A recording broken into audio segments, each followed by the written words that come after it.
And we start, as Hannah and I were just talking about, with the breaking news out of New Orleans on those 5 inmates still on the loose. It has been more than a week now since 10 inmates broke out of Orleans Parish Detention Center. It was in the middle of the night. 5 now have been captured by authorities, but 5 remain on the loose, and they are still considered armed and dangerous. And now, just before the show, this just happened, there was another arrest that has now been made. It seems like it's happening every single day. Look at this guy, Trevon Williams, was already behind bars at the same facility that these men broke out of last week. He has now been charged with helping the 10 men escape.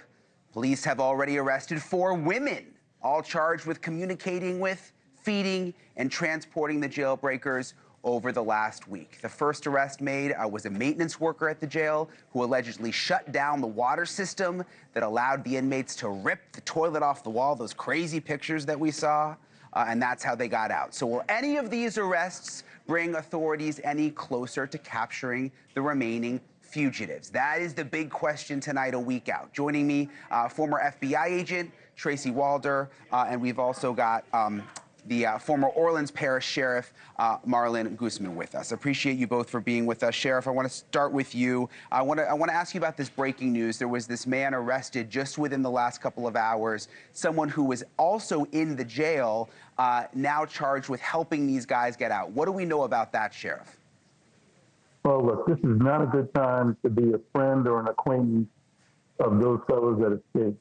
They are executing search warrants at houses of friends, family, and they're questioning them and trying to get to the bottom of where they could be. So I think a lot of people right now are feeling uncomfortable. And as you pointed out, several people now are under arrest. So this net is starting to drop on them. Yeah, we showed all the pictures, and you see right there, that apparently is one of their grandmas who you're looking at, this web of people that are apparently helping them. Tracy, what about these women? Because you look at the screen, there's 4 women there. One was the grandma, the other possibly girlfriends. Makes you think back to past escapes involving women. 2015, Joyce Mitchell helped 2 convicted murderers escape in New York. 2022, you remember this case, Tracy. Vicky White, the correctional officer who helped Casey White get out. I was chasing them across the country. Back in '94, there was an Oklahoma prison warden's wife, Bobby Parker, claimed she was kidnapped, and she was on the run with him for 11 years. What do you make of the fact that these women are now in trouble, Tracy? I think there's a couple different reasons for this, Brian. Thank you for having me. I think the first really is they really tracked the phone calls of these escapees in the prisons. And it seems like they went back through their phone logs to see who they had been in contact with. And I was on Connell's show earlier this week, and I said they had to have help from relatives outside. That's the only way this would have been successful. That's the only way that they would have gotten cash. And part of me wonders if these women were dependent on some of these inmates at one point, for basically their family unit and their family life, and it is important to them to have them outside. I am glad that they were arrested, but I'm concerned because I think they probably helped them in the midst of that immediate escape, and now the individuals are probably long gone. Well, that's a good point, and the authorities were saying today they believe some of them are still in the area, but some of them may be out of New Orleans. It's interesting, Tracy, this facility has been called cursed in the past by the local media because there's been so many issues. The jail conditions, there were issues. There was a DOJ report about systematic deputy violence. There were viral videos that showed inmates drinking alcohol, using drugs. They had weapons inside the jail. What do you make of the facility, Tracy? It's interesting. They actually had an independent jail monitor that was assigned to them essentially to ensure that they made changes to this. And that independent monitor just a few months ago actually stated that they were really, really worried about severe and inadequate staffing shortages, which actually speaks to the Bureau of Prisons, as a whole. They are 40% under where they need to be in terms of staffing. And that is very concerning. This is new tonight. I want to read you this. It was from family of a victim who was killed by one of the escapees. They put out a statement. This is part of it. They said, "We are deeply disappointed in the overall management of Orleans Parish Sheriff's Office, from Susan Hudson to the maintenance staff. It is both alarming and distressing that this situation was allowed to happen." And we say allowed because these inmates were essentially handed a get-out-of-jail-free card as if this were a game. One of them included a man who has been convicted of killing 4 people, including Jamar. Sheriff, you can just imagine how these families feel right now that these men are on the run. And then even the prosecutors, we've been told, have had to go into hiding. How do you respond to it, Sheriff? Well, first of all, I wanted to make clear, this is a new facility. The one that you're referring to as Curse was the one I closed several years ago. This facility, highly electronic. Unfortunately, the current sheriff just isn't maintaining it and isn't properly manning it. That's the real problem, and that's what the monitors are talking about. Look, I can feel for these victims' parents. I can feel for the inmates that I think some of them really just tagged along. Maybe some of them had a plan. The 5 that are still out, but some of these guys just tagged along, said, "You're going, I'm going too," kind of a thing. So their families ought to feel bad that it was made that easy to get out of a really secure facility. Tracy, it's been interesting all week. We've seen these images coming from cameras in New Orleans. They've got this whole very tech-savvy system there. It's called Project NOLA, and they've got facial recognition software. These are the images right here. So they can actually, hundreds of cameras throughout the city, and it's computers and AI that can go through, identify people's faces, and figure out who they are. And they've apparently been doing this with some of these escapees. There's been some criticism of it, too, like it's almost the creepy factor. What do you think, Tracy? I mean, is it a good thing that they're tracking people like this? Listen, I'm probably going to get some pushback for this, but I actually do think it's a good thing. And I don't look at it any differently than I look at submitting fingerprints and DNA into databases. That's really how I look at it. I think the biggest criticism, which in my opinion is actually justified, is that it's not actually run by law enforcement. It is run by private companies. Therefore, they are held to different standards and it might not be as transparent. So if we can find a way to make it under law enforcement, I think that might be more amenable to the public. But this is actually, and yes, sometimes people are wrongly arrested. This is not a foolproof system. However, I do think in a situation like this, where we were talking about, people are in danger. These individuals present a danger to society. This is a quick and efficient way to bring them back to justice. What do you make of it, Sheriff? Because when I first saw these cameras and the images earlier this week, I just assumed this was from the police information center, that it was the police running these cameras. Come to find out, it is an independent organization, not affiliated with law enforcement. I mean, is there a reason for concern, or should we just be happy that they're able to track the escapees? Look, I agree. We ought to be happy they can track them. Keep in mind, though, that this Project NOLA is very closely coordinated with the police department.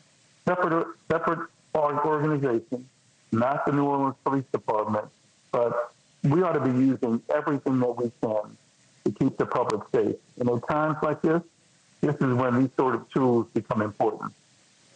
Yeah, and again, I mean, you look at the videos, and there was video that they released earlier this week that it was very clear that's how they were able to track them. What do you think is going to happen next, Tracy? I mean, they've made arrests almost every day, but lately it has just been people that they have found aided the escapees. We haven't seen an escapee arrest in the last couple of days.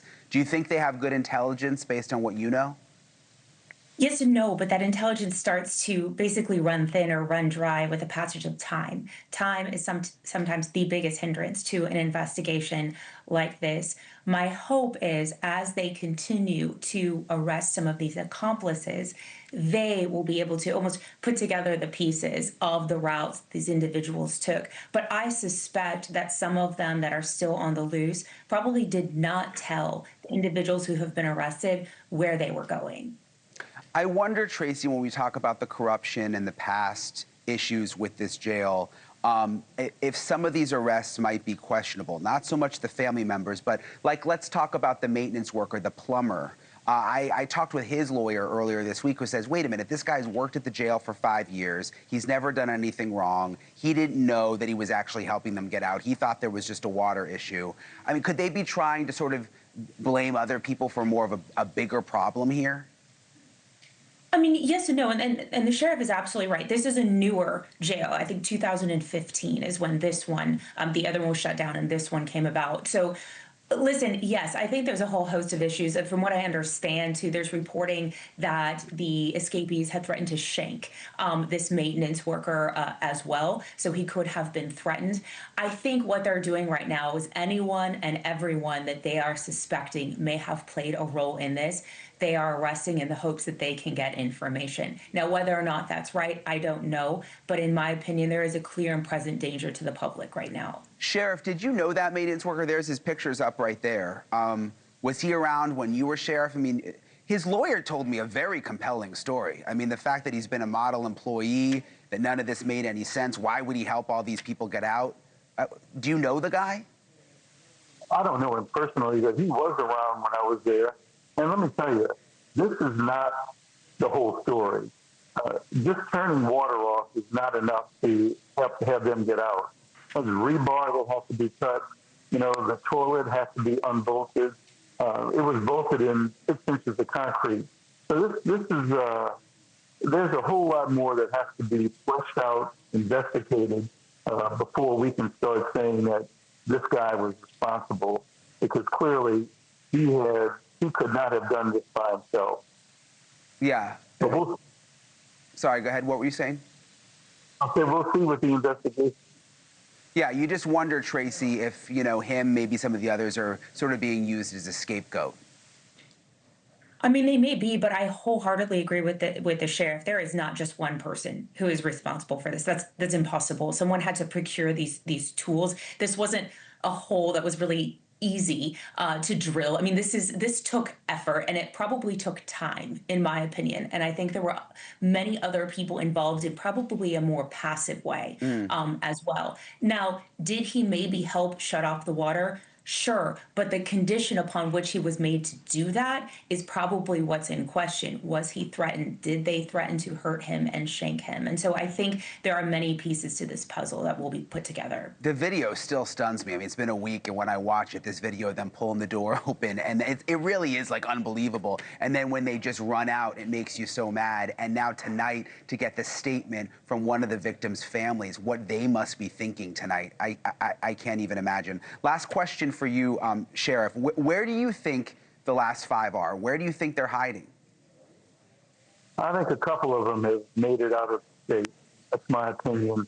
I think some are probably still trying to lay low. But you can only lay low for so long before people start telling.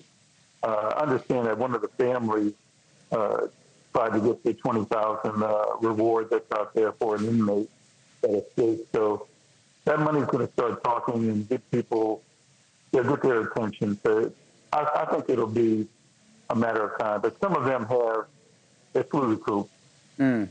Well, Crime Stoppers told us that they have been giving out rewards related to this case. So people are calling in tips. And like I said, every day it seems like there's been another arrest. So we'll keep you posted if anything happens over the next hour or so. Marlin Gusman and Tracy Walder, we appreciate you both for coming on. Thank you. Thank you. Thank you for watching. Subscribe below and download our NewsNation app right now on your phone, and you will get fact-based, unbiased news for all Americans.